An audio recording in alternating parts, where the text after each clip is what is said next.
Hello, everybody. Hello and welcome.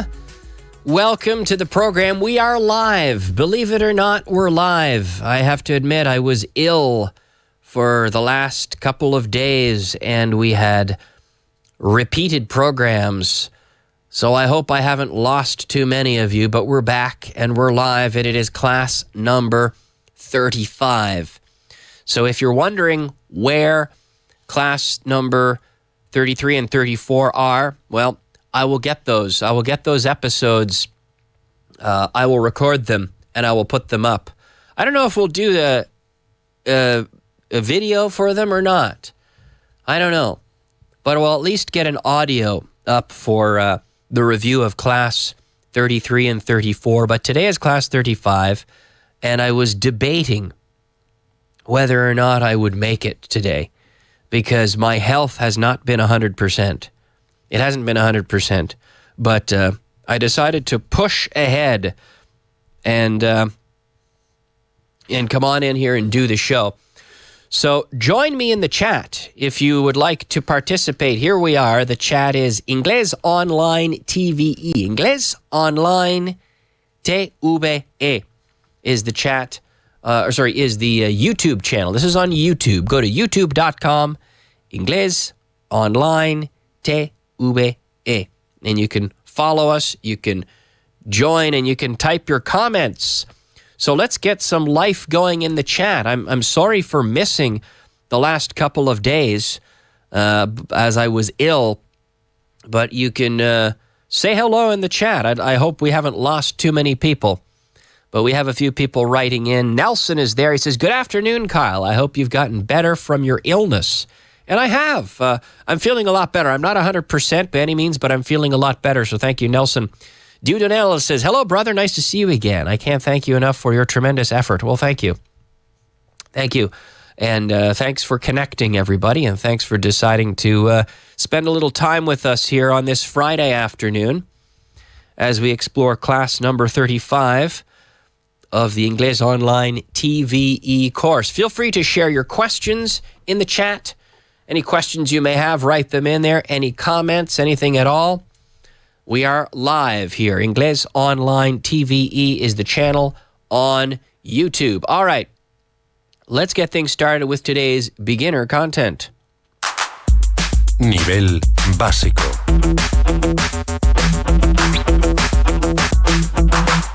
Nivel básico. Yes. We have another person, Suncatcher, writing in. He says, "Good afternoon from here in Bilbao. Nice to see you again today." Well, thank you very much, Suncatcher. Thank you for connecting as well. Our beginner content today, it involves the question word which. Which side of the table is it on? So I have this mobile phone here. Now you can see the phone, right, Tino? You can see this, right? But which side is it on? For me, it's on the left side, but for you, it's on the right side. Which side is it on? Which side of the table is it on? ¿En qué lado de la mesa está? Which side of the table is it on? Please never say in which side. No. Which side is it on? Which side of the fence are you on? Which side of the game are you on? Which team do you support? Right? Which side of the river do you live on? Which part of the office do you work in? Which room is he in? Where's Tino? Oh, he's over. Which room is he in? Oh, he's in that room over there. Which shirt do you like the most? This shirt or another one? I was debating either wearing this light blue shirt today or a black shirt. Which shirt do you prefer? So it's important to understand the difference between what and which. I've talked about this many times on the radio, but I will talk about it again. Which is used when we have limited options and defined options and understood options. Very often, very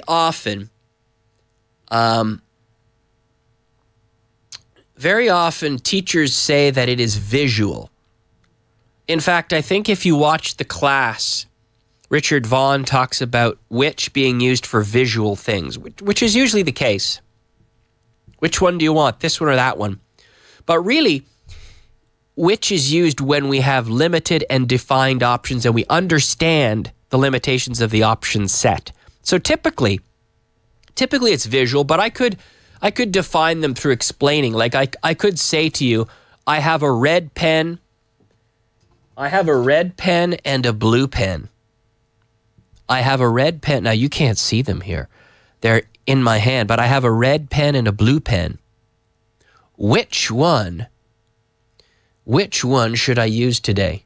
Oh, I think I'll use the blue one, right? I have a red pen and a blue pen. Which one should I use? Or I have a red pen and a blue pen. Which one would you like to borrow? Right? So really, which is used when we have limited options that are understood. They could be understood because they're visual, or they could be understood because they're explained. And we use which, for example, we would say, well, another example I gave is we say, what brand of cigarette do you smoke? What brand of cigarette? We don't say which brand. We say what brand, because maybe we don't know all the brands. We don't know all the options. But maybe my brother, what brand of cigarette does your brother smoke? Well, maybe my brother lives in China and he smokes Guangdong cigarettes. I don't know. Right? I don't know what brand it is. Some brand I've never heard of. But when let's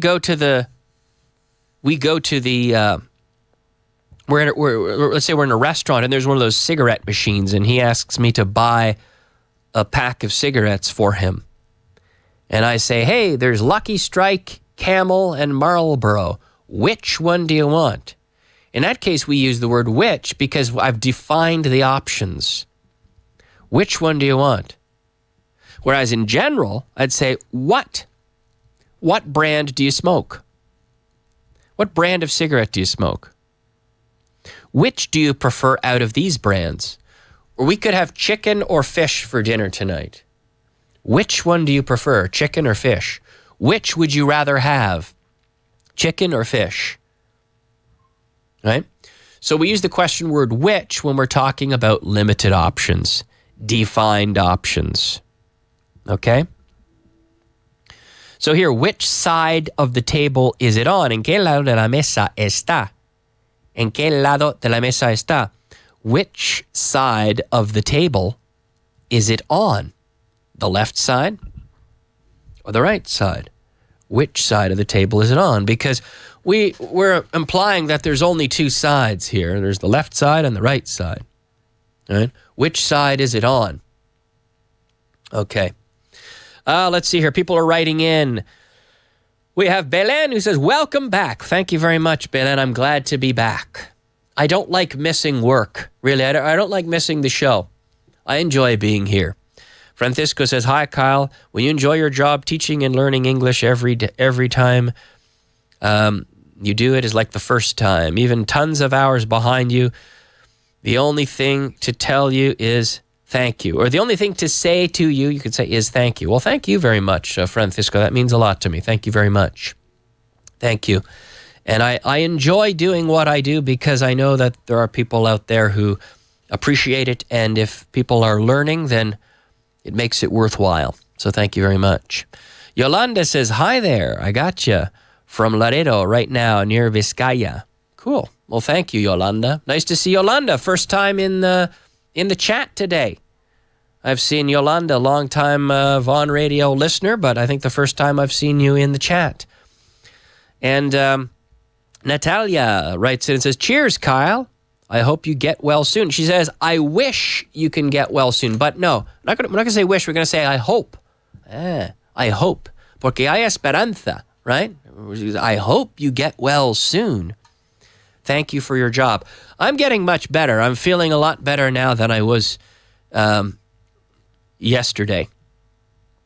And on Wednesday, even Wednesday, I wasn't doing very well.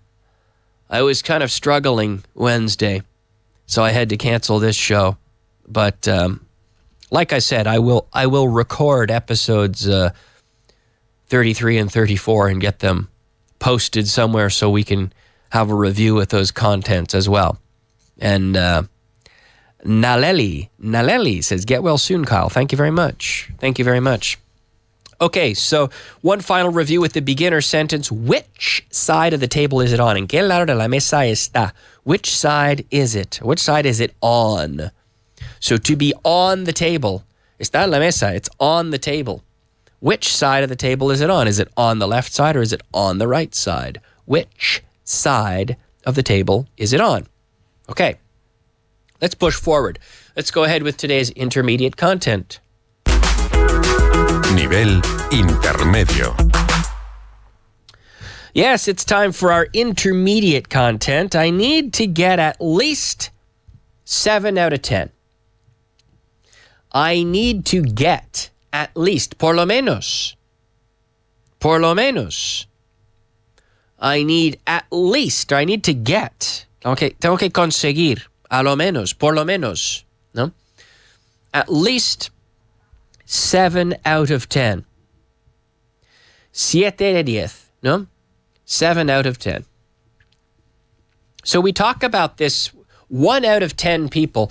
I think about 1 out of 10 people are left-handed. Would you say? That's about the statistic that I've heard. 1 out of 10 people are left-handed. Son zurdos. Sí. I think that's about right. 1 out of 10 people are left-handed. I'm left-handed. Only 1 out of 10 people are left-handed. Tino, did you know that 1 out of 12 men are colorblind? Tino is colorblind. You're colorblind, aren't you, Tino? Yeah, Tino is colorblind. That's a little known fact. Yes. That's a drive time fact. Tino is colorblind. One in 12 or 1 out of 12 men are colorblind. You say uno en 12, ¿no? Uno de cada 12, mejor. Uno de cada 12. You say 1 of every 12. Yeah. In English, 1 in 12. 1 out of 12. Yeah. But it's interesting because 1 in 12 men are colorblind. But when you look at women, only 1 in every 200 are colorblind. Did you know that, Tino? 1 in every 200 women are colorblind, but 1 in 12 men are colorblind. That's interesting. So, and then you have this scores in school, you know. You got a 7 out of 10. Saqué un ocho, right? I got an 8. Phenomenal. Yeah, in the Spanish school system, that's how it works, right? You get scores out of 10, right? De 10. Because when I went to school in Canada, we always had a percentage out of 100. So we would get, I got a 94, or I got a 78, or I got a 62%, right? So everything was calculated out of 100. Out of 100%, so you get a percentage on your test, which I think is a good system. Giving a percentage, it's more precise, right? But would you ever get like a 7.1? 7,1? Oh yeah, so you could, or 0.2 or 0.3. Sí. Okay. Yeah, so I guess it's the same. Just, you just move the decimal point. That's all. Okay. Anyway, but you say, I need to get at least 7 out of 10. I need to get at least, por lo menos, at least. I need to get at least 7 out of 10. And then we also have another sort of meaning of at least, also por lo menos, but At least, like say, well, hey, at least we learned something today. The weather wasn't good, but at least we had fun. Well, at least it was expensive, but at least we had a good meal. It was, we stayed out we got home very late, but at least we had fun. Pero por lo menos, so at least, we say por lo menos. We say at least, at least, at least. We don't say at last or at less. No, it's at least. At least. I need to get at least 7 out of 10. Sacar we say to get a score. I got a 7 out of 10. I got a 9 out of 10. I need to get at least 7 out of 10. And what did you need to get to pass?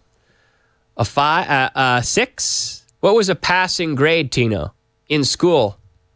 What did you need to get to pass? 5? A 5. So with a 5, you were good. 50%. Yeah. But hopefully you did better than just getting 5s across the board, right? But anyway. Okay, so that's our intermediate sentence. I need to get at least 7 out of 10. More people are writing in. We have Dudonel who says, as you're under the weather, can you tell us the difference between flu and sniffles? Okay.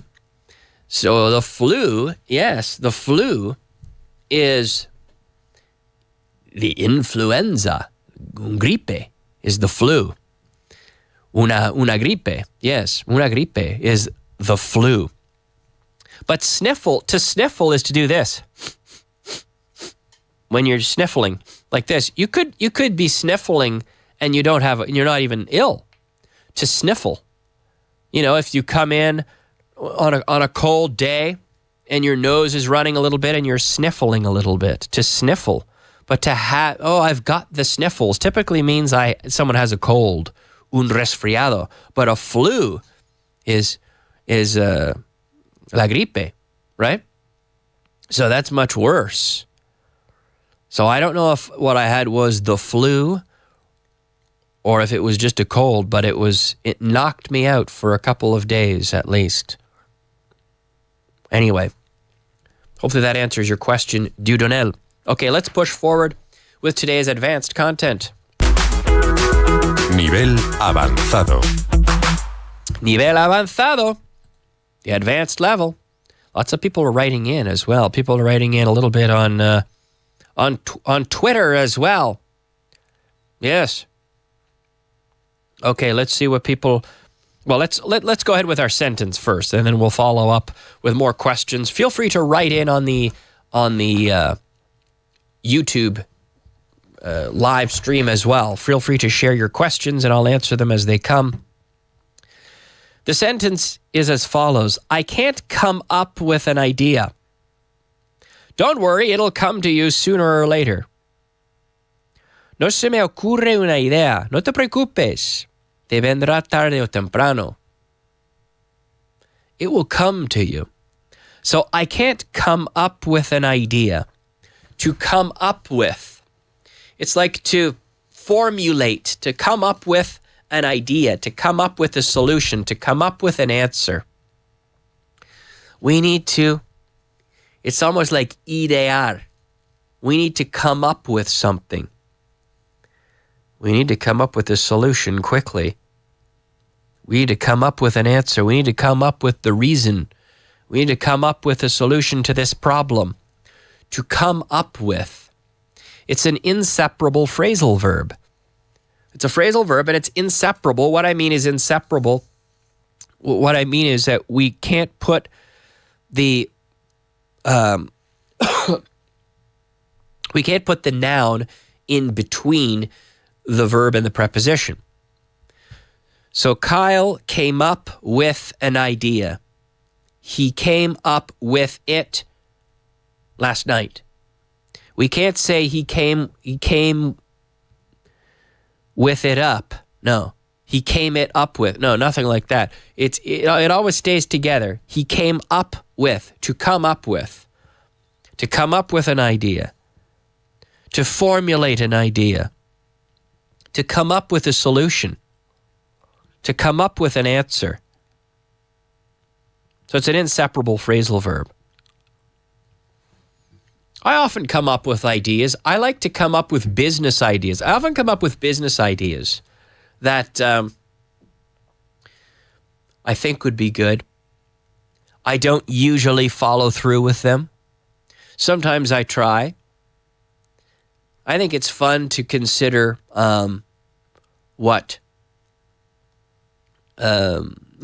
certain business ideas and how you might be able to turn them into a real business. But people like to come up with ideas, I think, to come up with. So to come up with. So I would say it's like idear. No se me ocurre una idea. I can't come up with an idea. I can't come up with an idea. Don't worry, it'll come to you sooner or later. No te preocupes, te vendrá tarde o temprano. It will come to you. So don't worry, it'll come to you. Te vendrá tarde o temprano. It'll come to you sooner or later. It will come to you, meaning it means that it will come into your brain. It'll come into your head sooner or later. It'll come to you. Yeah, usually if you think about something long enough, the solution will come to you. Okay? I'll get back to this in just a minute, but let's check in. People are writing questions. Loli says, or writing comments here. Loli says, I'm glad you're better. Can at least end a sentence? At least? Okay. Yes, at least could end a sentence. Sure. At least. Yeah, sure. We could practice grammar at least. At least we could practice grammar. Well, we could do a lot of things on the show. We could practice grammar at least. It sounds a little bit forced, but yeah, you can end a sentence with at least. Do you want to give me an example? What type of sentence were you thinking, Loli? Write it in there, and I'll comment on a particular sentence if you want. To come up with a lasting solution, says Natalia. Yes, to come up with. Jacqueline says, I hope you feel better soon. Take care and have a nice weekend. Thank you very much, Jacqueline. And hi, Kyle. How do you know a phrasal verb is separable or not? Well, yeah, that's a good question. You have to sort of just study them. Some of them are separable and some are not. And you just have to become familiar with each one. It's something that you have to learn when you're learning the phrasal verbs. Some are separable and some are inseparable. Dudonel says, I can't come up with a solution for your problem, big trouble. For your problem? I can't come up with a solution for your problem. Okay. All right. Well, hopefully he comes up with a solution. Okay. All right. So yeah, we do have lots of people writing in there. Lots of action in the chat today, which is kind of nice to see. I can't come up with an idea. Don't worry, it'll come to you sooner or later. Meaning it will come into your head. Tarde o temprano. It will come to you sooner or later. Yeah. Okay. And we're just about out of time. But yeah. I can go back to that question that Loli asked about at least. You could say, well, at least, yeah, one of the examples I gave earlier was in the for example, if we say, oh, at least we had a good time. So the dinner was expensive, but at least we had a good time. The dinner was expensive, but we had a good time, at least. You could say that. Sure. So you can put at least at the end. That's perfectly fine. Ricardo says, thank you and have a good day. Well, thank you very much, Ricardo. Have a good day. Thanks to everyone for watching today. And thanks for tuning in. And have a wonderful weekend, folks. And we will see you on Monday. Have a great weekend. Bye-bye.